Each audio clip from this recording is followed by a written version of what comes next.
Thou shalt not suffer a witch to live. Exodus chapter 22, verse 18. Hi, hello, and welcome to the 100th episode of Natural Juan.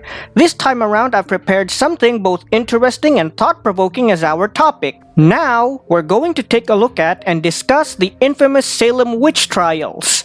Before we go on though, I'd like to dedicate this episode to Puting Pinoy, my kakampi out there, and wish him all the luck when he starts his series about mental health in the Philippines, as well as Doc Adam, as thanks for him calling out the wrong medical information that has spread throughout our country. Anyway, before we continue, I'd like to ask you all to subscribe to my channel and hit that bell for notifications if you'd like more content like this. Special thanks and shout out too to Mr. Jonathan Green, my patron in Patreon. If you'd also like to support my channel and what I do here, you'll find my Patreon information in the description below, along with a PayPal account in case you'd just like to make a quick and easy donation.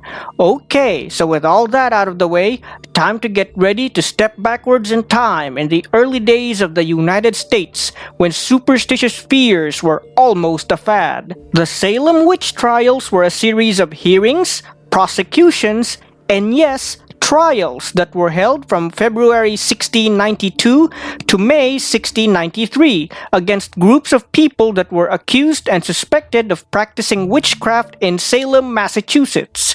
To truly understand why and how this event took place, we must first understand the context or social climate of the time.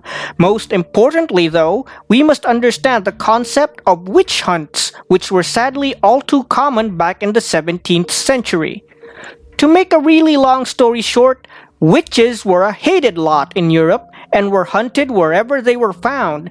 It did not at all matter if they were simply herbalists who healed using natural medicine or if they were actual practitioners of black magic and communed with evil spirits. In fact, it didn't even matter if you had no idea about any of these things so long as you were different enough from society at the time to be easily ostracized. If certain people, especially if said people held some degree of authority or influence, didn't like you, they could easily accuse you of witchcraft and get rid of you just like that. You could just be a simple craftsman or blacksmith whose wares seemed better than a much wealthier rival's, and you could very easily become a victim of accusations of witchcraft. Heck, you might even be just someone who prefers to live by themselves in the woods, but people will still think you're a witch for not wanting to be with the rest of society.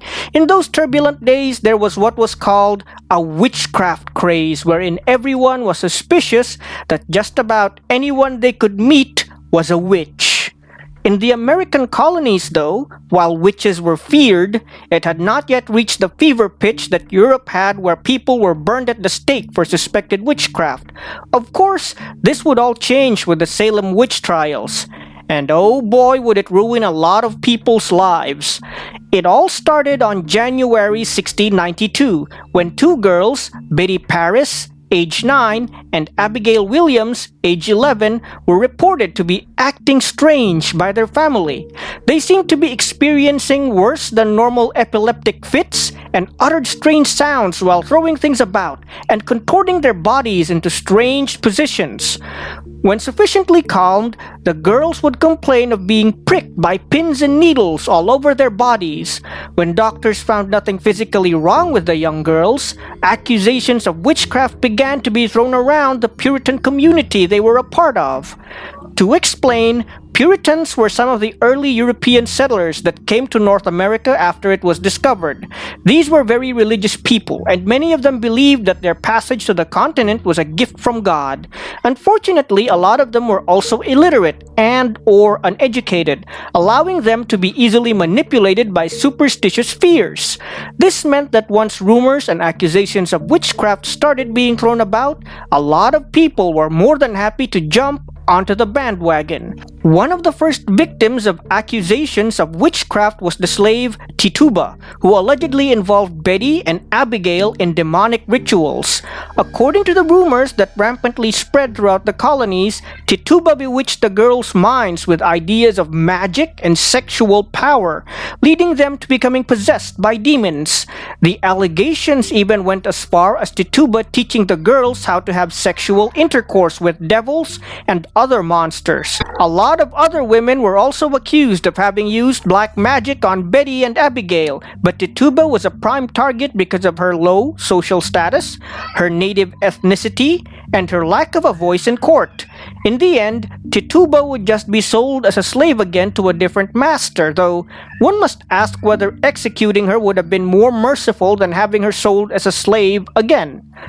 That said, there were many other victims of the Salem witch trial, such as Ann Putnam Jr., who was only 12 at the time, and Sarah Good, who was accused simply because she did not abide by the Puritan way of life. The first to actually die in this mess was Bridget Bishop, who was hanged on June 1692.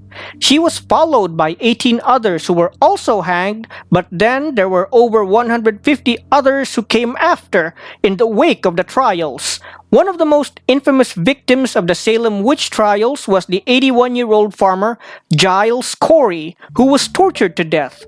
This latter was done because of his refusal to plea or accept any kind of judgment from the courts. His death came when people piled stones upon him until he was either crushed and or suffocated by the weight of the stones.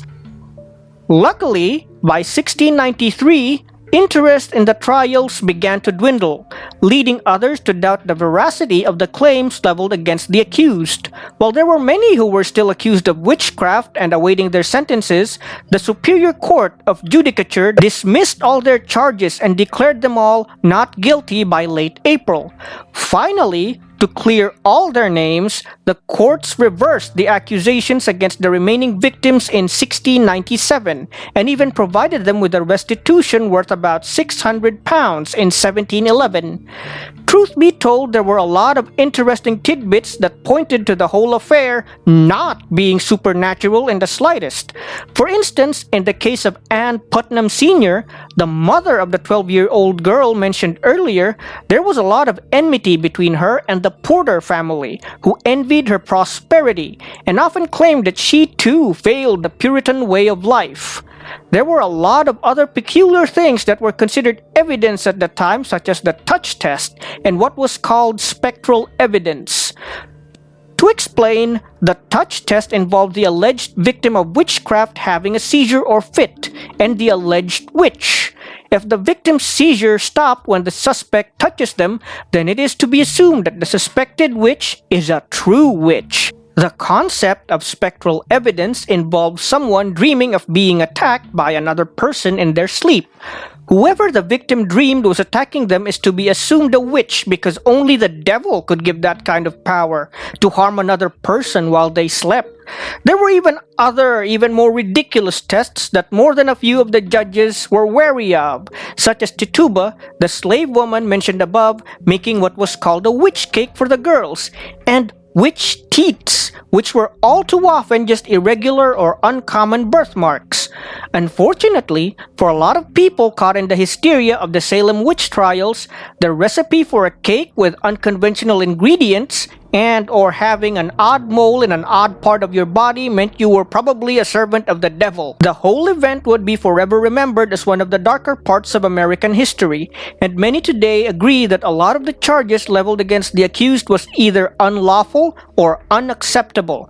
It is even theorized by some that a local fungus called ergot caused a lot of people involved, accused and accusers alike, to hallucinate and agree to even the most outrageous of accusations at the time.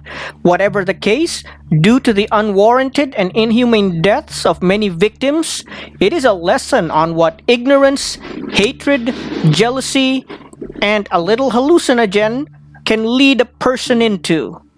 Anyway, that's it for this little historical episode of Natural Juan. If you enjoyed this video, please feel free to subscribe to my channel and hit that bell for notifications.